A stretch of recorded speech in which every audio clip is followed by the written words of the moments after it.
Olá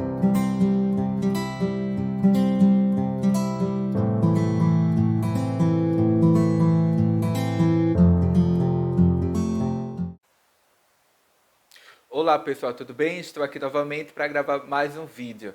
E dessa vez eu acabo de rever, talvez pela sexta vez, um determinado filme. E repetindo, como eu já é a sexta vez que eu assisto esse filme, inclusive eu acho até que eu tenho o DVD desse filme. Então acho que tá na casa, deixei na casa do meu irmão, ou perdi, não sei.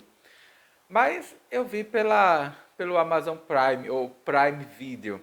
Porque já que eu pago a fortuna de R$ 9,90 mensais para ter acesso a esse serviço, então eu tenho que explorar o catálogo de filme deles, né?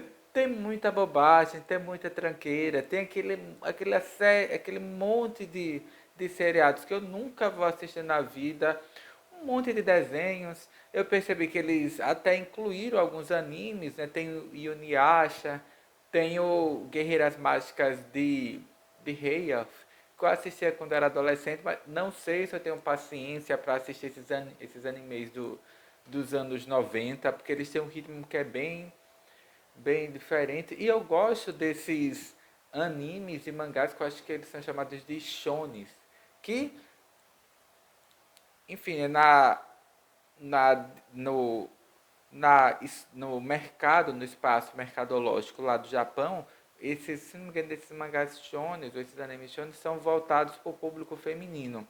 Mas eu gosto desses desenhos, desses animes e mangás também, animes, aliás, porque eles têm, entre aspas, são feitos com uma, com uma, não vou dizer delicadeza, porque as pessoas podem achar que é machismo, tá associando a delicadeza e a fragilidade com o feminino, mas é porque eles são feitos com tanto esmero, com tanto preciosismo, as personagens têm uns traços tão delicados e finos, que se torna uma das coisas mais elegantes que eu já vi. Então, sempre que eu tenho a oportunidade de assistir um anime como As Guerreiras Mágicas de Heian, eu vejo. Só que são duas temporadas, que o mangá é bem curtinho também, pelo menos aqui quando nessa última edição que eu comprei publicada pela JBC, ele sai em 6 volumes, que reúne o material que foi adaptado para essas duas temporadas da TV, né, ou, enfim, né, pelos estudos lá da Clamp. Repetindo, eu assistia quando eu era adolescente, não sei se eu teria disposição de rever as Guerreiras Mágicas de Rei Alpha, porque são duas temporadas, mas são curtas, cada uma tem 12 episódios. Talvez no próximo final de semana eu assista, porque eu gostava muito de assistir esse anime. Eu me recordo que ele era exibido nas manhãs de domingo do SBT. Era domingo? Sim, acho que era domingo, se não me engano. E todo domingo eu assistia, eu acho que era exibido por volta assim, das 7h30 da manhã, eu me acordava cedo. Tudo bem, é 7h30 da manhã de domingo, pra mim, quando eu tinha 14 anos, acordar às 7h30 da manhã do domingo era algo cedo, era cedo. Né? Hoje em dia eu acordo bem mais cedo, claro, por volta das 4h30, 4h40, mas enfim, né? Eu tô aqui para falar sobre esse filme que está lá no catálogo do Prime Video ou da Amazon Prime, que é O Regresso. É um filme inspirado em fatos. Havia esse grande explorador, acho que se não me engano ele era, não sei se era, acho que se não me engano ele era irlandês, no caso ele nasceu na Irlanda, era imigrante, foi para os Estados Unidos, não só com esse afã pura e simplesmente de enriquecer no novo mundo, mas porque era um indivíduo que tem esse espírito explorador, né, de desbravar novos mundos, entrar em contato com tribos indígenas ou nativas que ainda meio que arredias, né, com esse espírito guerreiro, que não tinham travado um contato direto com, entre aspas, né, com o homem branco. Então, se não me engano, o nome dele era, eu até anotei, não sei se eu anotei certo durante o filme, que é Hugo Glass. E ele é interpretado, enfim, né, daqui a pouco eu comento, porque, enfim, pelo DiCaprio, porque o Leonardo DiCaprio já estava assim, há uma cara, pelo menos uns 10 anos, batalhando, fazendo trabalhos cada vez mais sofisticados e densos, nessa tentativa de receber o reconhecimento da premiação do Oscar como melhor ator.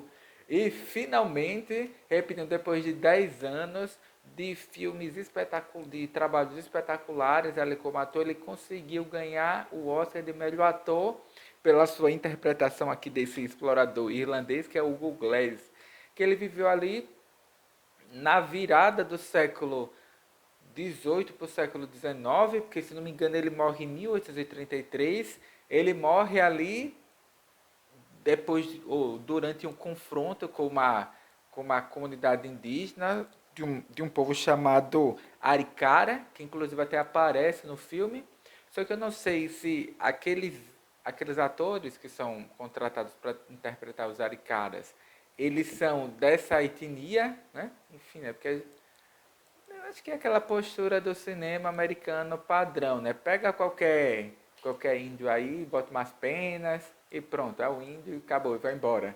Porque enfim, nesse filme ele sempre tem essa postura, mas aqui eu acho que não sei se é a mesma, se são pessoas dessa mesma etnia, desse mesmo grupo indígena, que repetindo são os Arikara, mas a intenção do filme não é de tratar essas comunidades tradicionais de forma desrespeitosa, muito pelo contrário. Ele não tem, discursivamente, não há, entre aspas, a defesa da cultura dessas populações, desses povos originários e tradicionais lá dos Estados Unidos, mas visualmente e a trama, alguns diálogos no filme levam o público invariavelmente a compreender a obra como um todo como uma espécie de libelo, né, de defesa, né, e de, entre aspas, denúncia, não só da forma como essas comunidades tradicionais foram tratadas, mas também como elas são tratadas atualmente. Porque é o que acontece nos Estados Unidos, é o que acontece no México, na Argentina, no Brasil. Esse desrespeito, esse massacre cotidiano a esses povos indígenas. Até essa semana mesmo, ontem, assistindo um telejornal, eu vi ali um manifesto de grupos indígenas do norte do nosso país, reivindicando e pedindo proteção, porque eles hoje estão sendo exterminados, chacinados, envenenados, estuprados, etc. O filme, apesar dele ser ambientado ali nos Estados Unidos, nessa virada do século XVIII para o século XIX, ele retrata um tema que é absurdamente atual, que é justamente esse do desrespeito, da exploração e do abuso sobre né, essas comunidades, esses povos tradicionais. E, afinal de contas, deixa eu fazer logo um resumo básico do que é O Regresso. O Regresso é um filme de 2015, ganhador do Oscar, melhor filme, melhor diretor, melhor ator, melhor trilha sonora, melhor fotografia. É um desbunde. E não é por acaso, porque o filme de fato é uma obra, não vou dizer, usar essa expressão comum, né? Chamar o filme de uma obra-prima, mas o filme é muito bom, me agradou muito. Eu, desde que ele foi lançado, pelo menos uma vez por ano eu assisto o filme para dar tempo de respirar. Ele é obra de um diretor mexicano. Eu anotei porque eu não tenho condições de lembrar desse nome, que é Alejandro González Iñárritu. Eu havia já assistido alguns filmes dele, né? Por isso que eu anotei, porque é difícil de lembrar. Vou até repetir. Alejandro González Iñárritu. Não sei se é assim que se pronuncia. Pedirei no futuro assessoria dos meus colegas que lecionam língua espanhola na escola para me ajudar com a pronúncia desses nomes latinos, né? Mas eu acho que o que dá esse destaque especial ao filme, O Regresso, não é a direção do Alejandro, né, González Iñárritu, mas sim o diretor de fotografia. Porque esse Alejandro González, ele sempre trabalha entre aspas, com a mesma equipe. Eu acho que o Chan, não é, o elemento de destaque do filme não é o roteiro, não é a direção, não é o trabalho dos diretores, apesar dele contar ali com a direção de atores que é espetacular, porque eu acho que tirou até a alma do Leonardo DiCaprio, porque você pega, o cara sofre aqui nesse filme. Não é só o Hugo Glass, que é o personagem que ele interpreta, ele que está sofrendo ali, não é possível. Porque é angustiante o filme. E a experiência de ter visto essa obra no cinema é incomparável com ver esse filme em casa. É outra coisa. E repetindo, especial devido à direção de fotografia, esse nome é mais simples de falar, que é o Emmanuel Lubezki. Que, repetindo, ele já havia ele trabalhara anteriormente com o Alejandro Gonçalves Iñárritu, e aqui eu não sei se é devido à disposição dos personagens no set, ou se é pelo tipo de lente da câmera que ele usa, porque as imagens dão uma impressão de profundidade e de espacialidade, da distribuição espacial ali dos objetos cênicos e dos atores, tão violento e marcante que o filme ele não precisa do 3D. Ele é imersivo, repetindo, pela distribuição dos objetos em cena e provavelmente pelo tipo de lente que ele usa nas câmeras, porque realmente parece que você está entrando num mundo.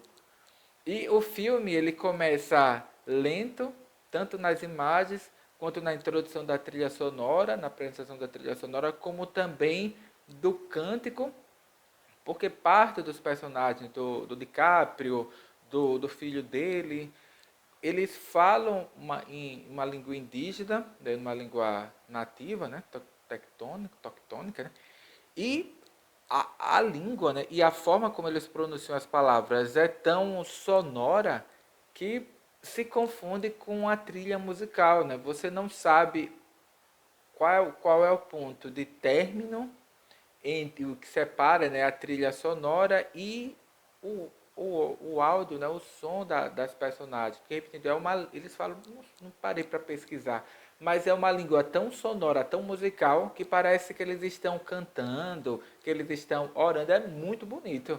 E, repetindo, o filme, ele começa de uma forma bem lenta e gradual, né, compassada, apresentando assim de uma forma bem impactante, né, e inicialmente sutil, né, entre aspas, o ambiente no qual o filme se passa, e a trilha sonora e esse diálogo, esse cântico, né, do Leonardo DiCaprio, eles meio que se confundem e ajudam na criação da atmosfera, porque ele começa ali nas imagens, né, desse Emmanuel Lubensky, né, parece que, entre aspas, está literalmente introduzindo o espectador naquele ambiente. Você se sente entrando ali, né, naquelas, naquele pântano, naquela região meio que de várzea, entre as árvores, a câmera vai bailando entre as árvores de forma bem lenta, aí mostra o DiCaprio, o filho dele que eles estão caçando, né, um cervo, aí corta,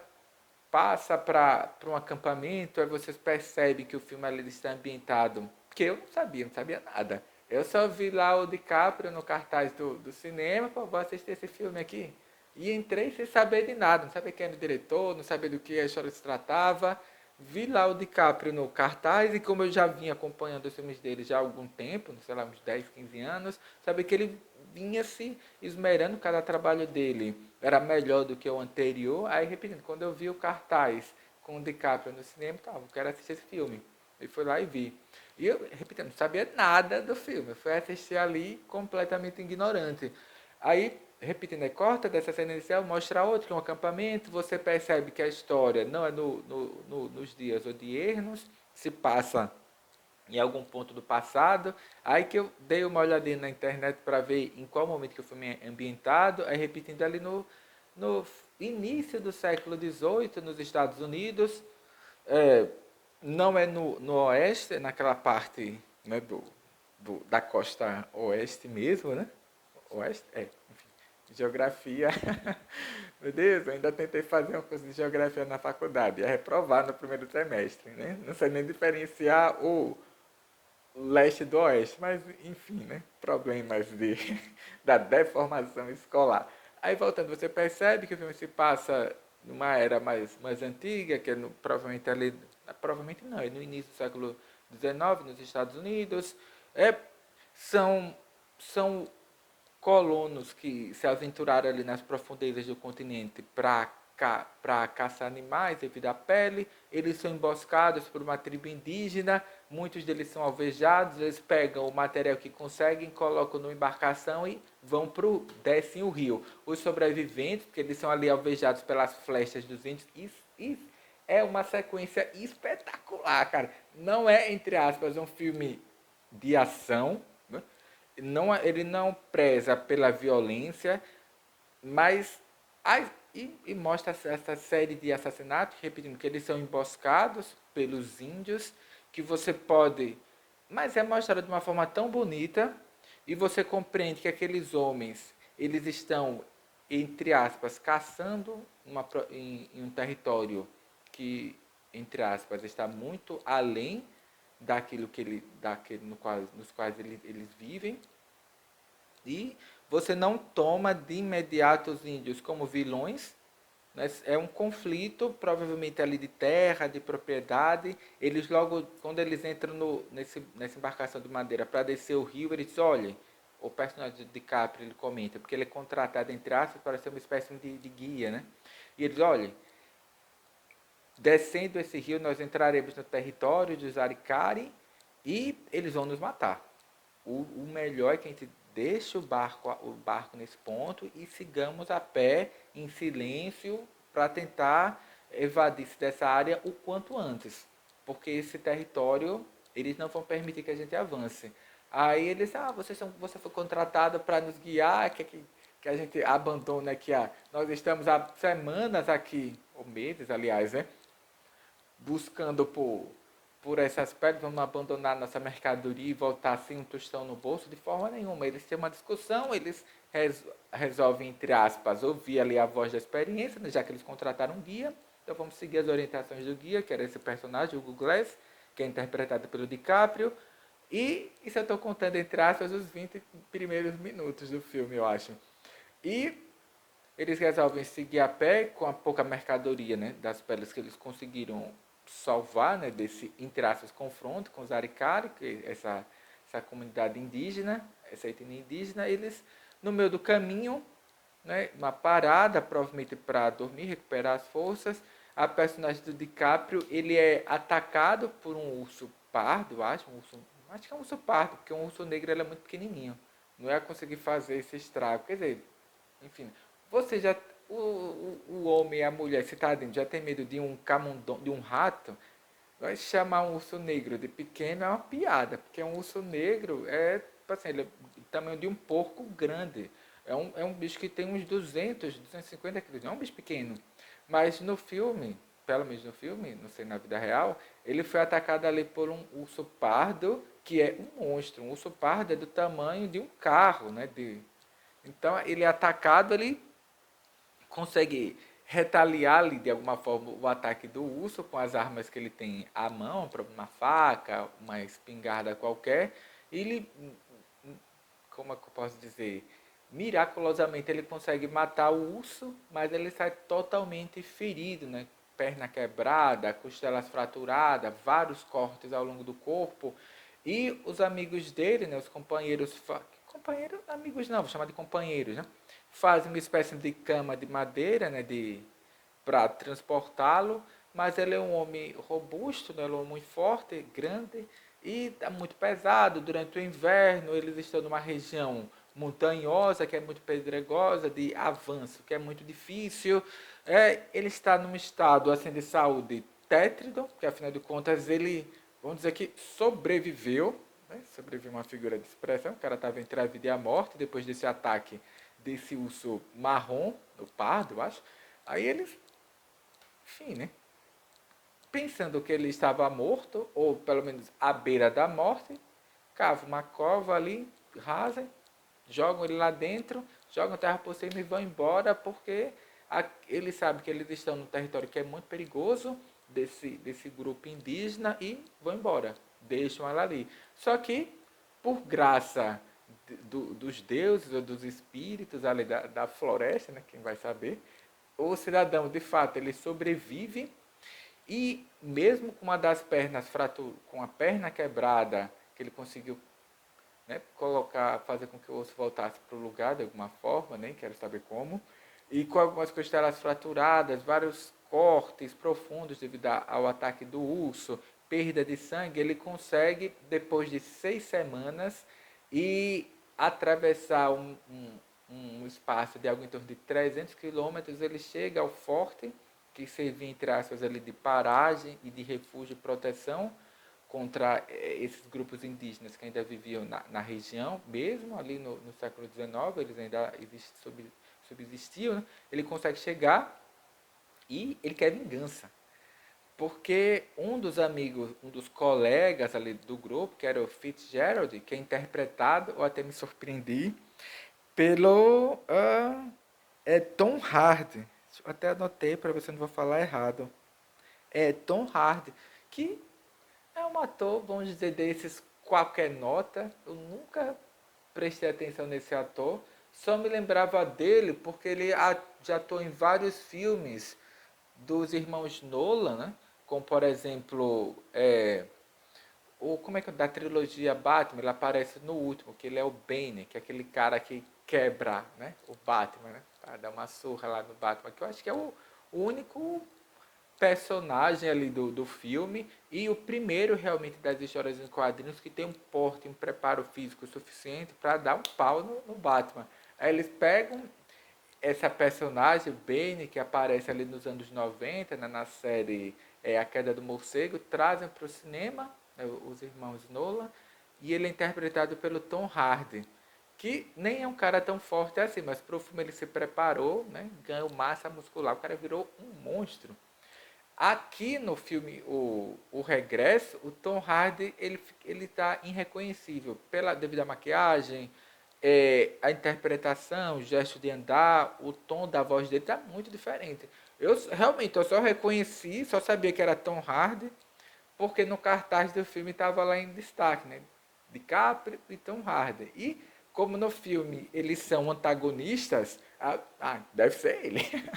Mas eu só fui realmente conferir depois, quando chegou a parte dos créditos finais, que eu vi lá, fiquei esperando para conferir se quem interpretava esse Fitzgerald, e de fato era o Tom Hardy, mas o cara tá muito diferente. Quem viu ele lá interpretando o Benny no Cavaleiro das Trevas Ressurge, dos irmãos Nolan, e vê ele aqui, parece uma pessoa completamente diferente. Eu não realmente eu não dava muita atenção para esse ator, mas é bom prestar atenção nos próximos trabalhos dele, né? Porque realmente o cara que superou. Não sei qual dos dois é o melhor aqui no filme, se é o DiCaprio ou Tom Hardy, porque eles fazem um trabalho que é espetacular. Enfim, e a história é basicamente essa. O filme Regresso, o roteiro é simplesmente isso, digamos assim, se a gente fosse contar a historinha. É, esse explorador irlandês, interpretado pelo DiCaprio, que é o Hugo Glass, ele é atacado por um urso pardo, um companheiro, mais um jovem, que é esse companheiro que é interpretado pelo Tom Hardy, o Fitzgerald, ele e um colega se voluntarizam, né, eles recebem promessa de pagamento de ficarem com o Hugo Glass, né, o DiCaprio, até que ele faleça, e pensando que o cara morreu, ou simplesmente querendo sair o quanto antes daquele território que era perigoso, devido à proximidade dos aricaras, né, desses indígenas, eles abandonam lá o cara no meio do mato e vai embora, zarpa. Aí, repetindo, o DiCaprio, né, o Hugo Glass, ele não morre, apesar de estar com a perna fraturada, costelas quebradas, cheio de cortes no corpo, ele faz essa jornada de 300 quilômetros, 6 semanas, chega ao acampamento, ele se alista ali, entre aspas, né, no exército, né, nas forças ali armadas, né, como uma fonte de renda, se reencontra com o Fitzgerald, né, e como ambos ali são entre aspas, são legionários ali, ele sabe que se ele cometer um assassinato, se ele matar o cara que o traiu, né, que deixou lá a morte, ele vai ser condenado à morte, ele vai ser enforcado. Então ele engole ali o ressentimento, né, que ele tem por ser abandonado pelo Fitzgerald e segue a vida dele. E ele acaba morto no conflito com esses aricaras, na vida real. No filme, a história é um pouquinho diferente.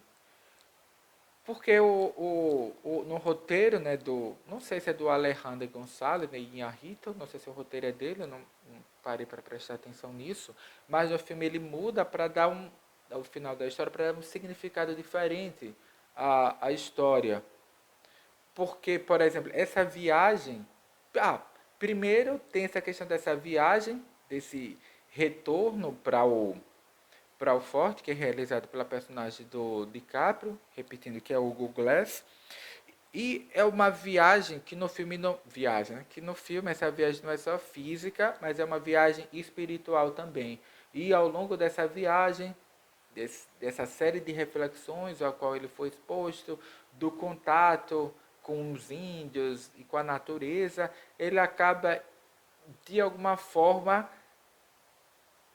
contendo ali o rancor, essa vontade de revanche, né, e de vingança que ele tem contra o Fitzgerald, que é interpretado lá pelo Tom Hardy, e ele toma consciência de que não, vingança não, nem justiça, né? Ele depreende, ele compreende, né, a parte dessa jornada dele, reflexiva, né, espiritual, de que a justiça ela é divina, né? E tem um momento lá que ele diz, né? A justiça ela é providenciada por Deus.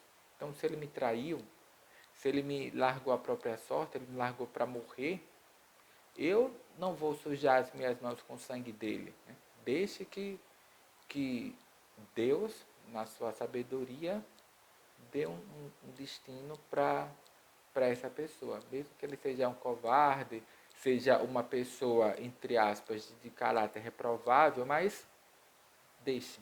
Né?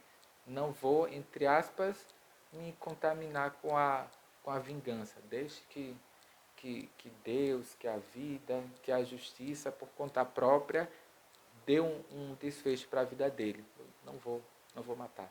Já, já passou por muito sofrimento, por muitas mortes ali, demarcando a vida dele. Então, no final do filme, ele se recusa a matar o Fitzgerald. Ele, não é isso que eu vou fazer.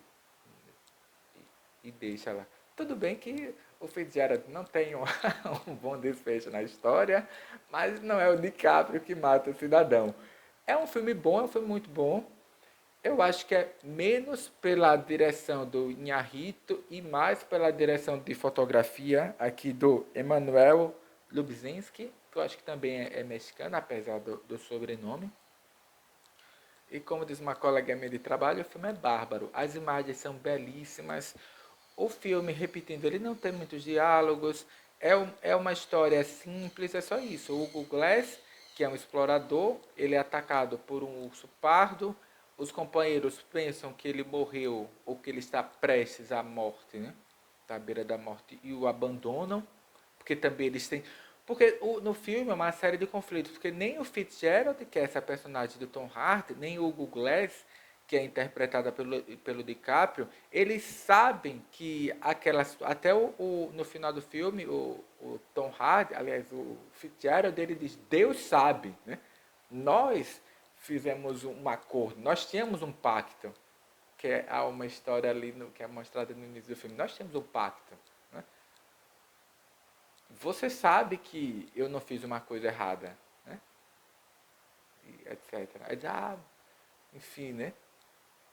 Você permitiu, né, que eu fizesse tal coisa. Então, por que você quer vir agora supostamente se vingar de mim? Eu fiz aquilo que eu deveria fazer. Até ao longo do filme, pelo menos dessa vez aqui que eu assisti, eu prestei atenção, eu não vi a personagem do Tom Hardy, que é esse Fitzgerald, como um, um mau caráter, um cidadão ruim. É um cara que vive numa sociedade que é rude, entre aspas, construção ou desconstrução, eles vivem sobre os escombros de genocídios das comunidades indígenas, do assassinato desses povos tradicionais, né? Então, diante dessa rudeza, dessa violência, de chacina, de genocídios, né? Como o ser humano, como indivíduo, ele pode sobreviver. Não, Deus, repetindo a expressão que ele usa, Deus sabe que eu não fiz nada, eu não fui motivado por coisas ruins, né? Eu fiz o que eu tinha de fazer para sobreviver. Só. Se você acha que eu fiz algo errado, problema seu. Se você quer me atacar, quer se vingar, quiser me agredir, pode vir. Mas repetindo, Deus sabe que eu fiz o que eu precisava fazer. Pronto. Repetindo, é uma atmosfera muito rude. E ao longo do filme, eles mostram enxertos dos índios, porque, repetindo, não há um discurso de defesa dos índios, assim, um discurso literal, né? Uma fala em defesa das comunidades indígenas, né? Entre aspas, não um discurso de protesto, de denúncia dos maus tratos e dos desrespeitos e dos genocídios e dos assassinatos recorrentes até os dias odiernos, mas as imagens que são mostradas no filme, a forma como o filme é montado, porque para mim eu acho que esse segredo, essa mística do cinema está na montagem, é mostrado isso, né? Que o ponto focal da obra é tratar sobre a questão indígena, porque é um tema que é de interesse do DiCaprio. Tanto suspeito até que o projeto de fato seja dele e não do Inharrito, né? Do Alejandro Inharrito, porque inclusive quando ele namorava com a Gisele Bündchen, ele veio ao Brasil, foi lá para o Alto Xingu, passou algum tempo convivendo com comunidades indígenas.